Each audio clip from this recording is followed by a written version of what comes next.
It's a once-in-a-generation asset, 16 years in the making. Tauranga's third water treatment plant is now officially open for business. You can clap. We're at the Waiāri Water Treatment Plant, which is Tauranga City's latest water treatment facility. We have two existing, and this has been added to make provision for future growth for the city.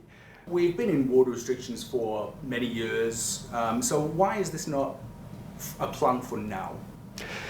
It is a plant for now, but it's for now as well as into the future.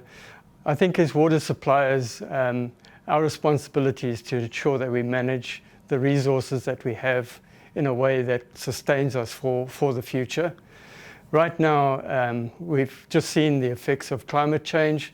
We had 3 particularly dry years. We've had an incredibly wet year. We've got to manage that reality of climate change with the reality of the environmental requirements.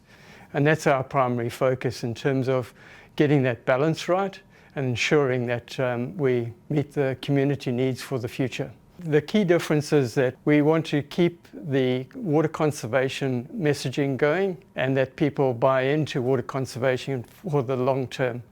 If we can get people to continue using water wisely, that'll help this generation as well as the future generations. The plant will provide water to Papamoa East, Mount Maunganui and Te Puke, where it's located.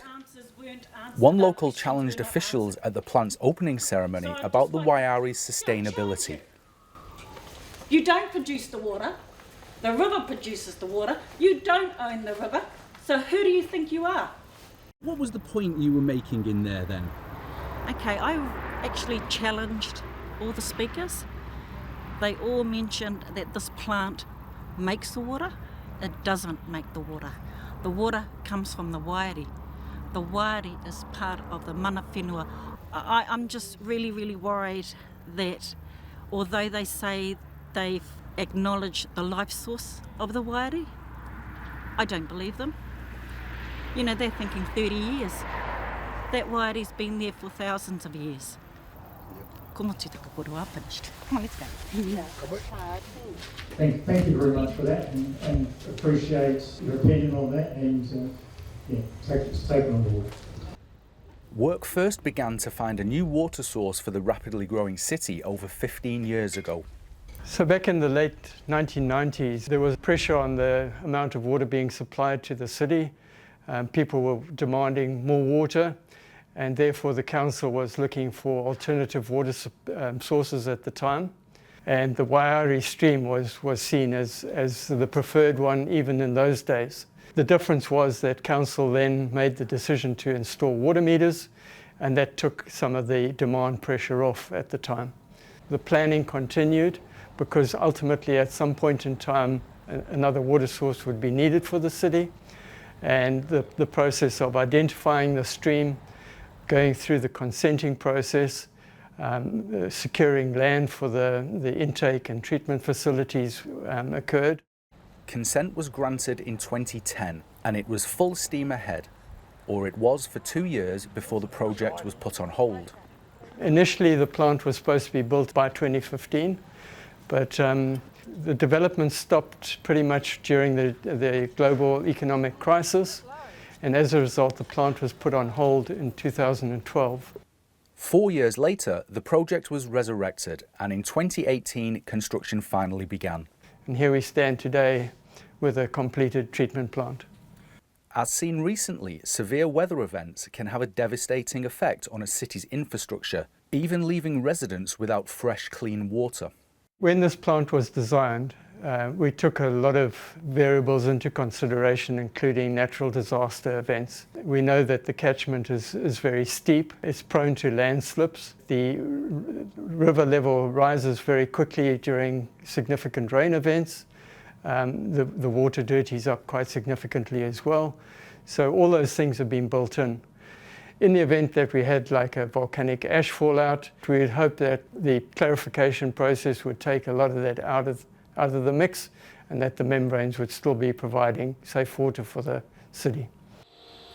And it's these membranes that stand between you and the bugs. These here in these yellow tubes are our membranes, so it's our microfiltration system, and it's the heart of the process, filtering water down to 0.2 of a micron. So the membrane is essentially a filter.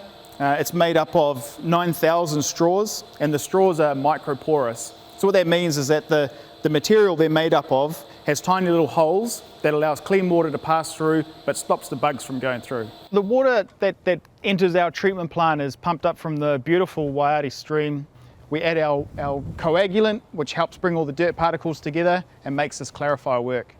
Essentially, we can take water in here that looks like a cup of Milo and make it look clean coming off the top. You can see that the coagulation process has worked, and all the dirt particles that are in the water have stuck together to form what we call a flock. That's got a mass, so it'll settle to the bottom. This room here is the brains of the operation, so all the instruments and pumps around the plant all come back to this place here. These instruments here are called variable speed drives. If we just plugged these pumps straight into the wall, it would pop a fuse, so these allow us to ramp pumps up slowly. This is where all the information is getting processed, worked on, and then from here sending instructions out to other bits of equipment. Behind me here is one of the settled water pumps. They take water from the clarifier and pump it through the membrane. This pump here has the capacity of producing 20 million litres of water through it in a day. This big tank here is our final treatment process, which is our reservoir. Essentially, it's a 10 million litre tank that holds enough water to allow us to start and stop this plant depending on what demand is going on. Bars says the council is always looking to the future and considering where its next source of water will come from. Our existing water take consents for the Toto and the Waiāri, which feed our Joyce Road and Waiāri treatment plants, they come up for reconsenting in 2026.